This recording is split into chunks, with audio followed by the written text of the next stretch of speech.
Al proceso de disociación realizado dentro de la celda electrolítica se le llama electrólisis.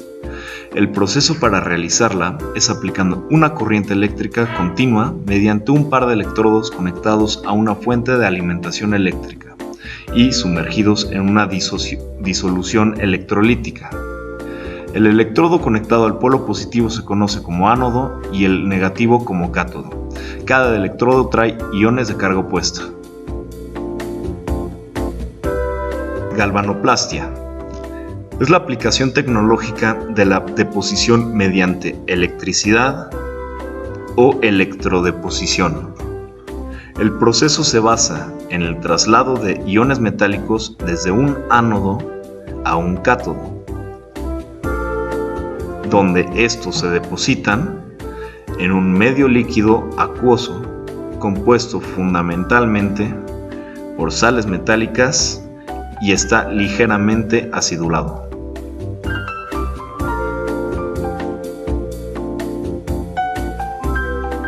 Una celda galvánica está compuesta por tres cosas: una llave o un clavo que vamos a recubrir, un pedazo de metal puro que va a ser con el que vamos a recubrir el otro pedazo,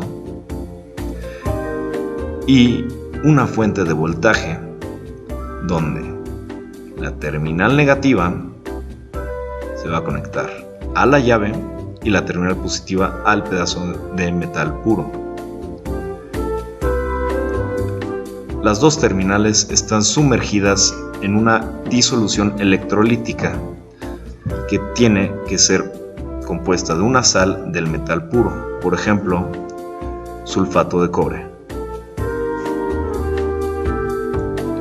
El comportamiento de una celda galvánica es el siguiente. Tenemos nuestro pedazo de cobre y nuestra llave, y recordamos que estamos sumergidos en una disolución electrolítica de sulfato de cobre. Al conectar nuestras dos terminales a nuestra fuente de voltaje, lo que ocurre es que se empiezan a desprender iones de cobre en nuestra disolución. Ahora, al haber una corriente eléctrica, nuestra llave tiene carga negativa y el pedazo de cobre positiva. Entonces hay un flujo en el que se adhieren nuestros iones a la terminal negativa, haciendo así la galvanoplastia.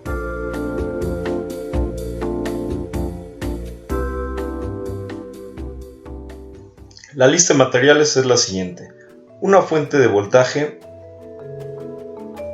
un vaso precipitado de 250 mililitros, un pedazo de cobre,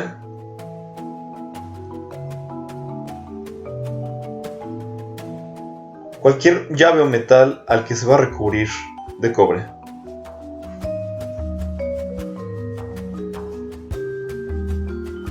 una espátula para mezclar la disolución, unas pinzas aisladas para tener mayor precisión y no sufrir algún contacto, y finalmente sulfato de cobre para realizar nuestro electrolito.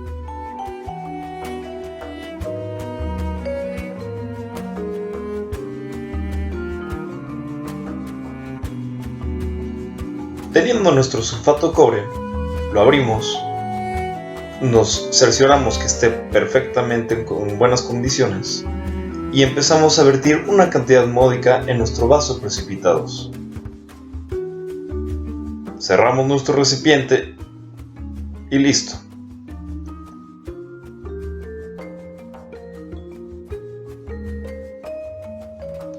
Una vez teniendo nuestro sulfato de cobre en el vaso de precipitados, le agregamos agua para crear una disolución electrolítica.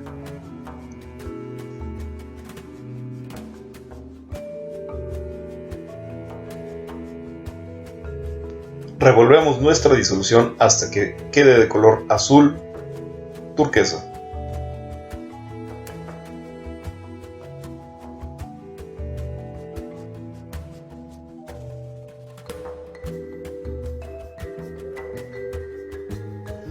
Ahora es momento de hacer nuestro sistema eléctrico. Tomamos la terminal negativa en el metal que vamos a recubrir de cobre y la terminal positiva en nuestro pedazo de cobre.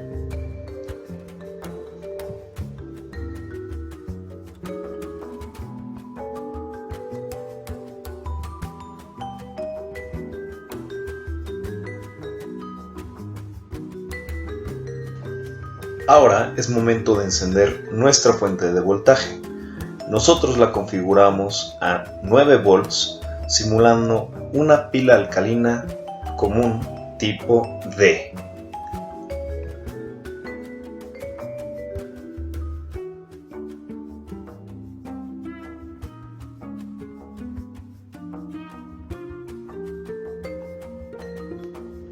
Teniendo ya encendida nuestra fuente, es hora de introducir nuestro cátodo y nuestro ánodo a la celda. Hay que verificar que no hagan contacto las terminales porque puede causar un cortocircuito.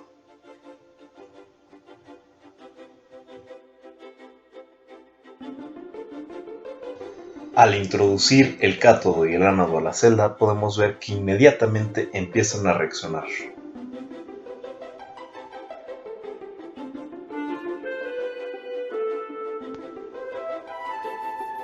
A los 5 minutos de dejarlo reaccionar, tomamos la llave para observar que ya empieza a tener cierto recubrimiento de cobre.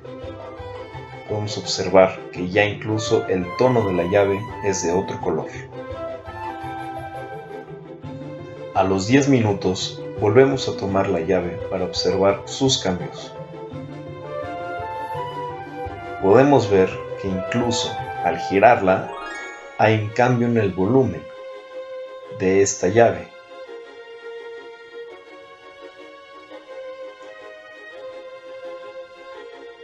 También podemos observar que el pedazo de cobre empieza a tener cierto desgaste, que son las partículas de cobre que se pegan a la llave. Finalmente, a los 15 minutos, sacamos nuestra llave y podemos ver que está totalmente recubierta del cobre. Hay un incremento en el volumen y obviamente del peso de esta llave.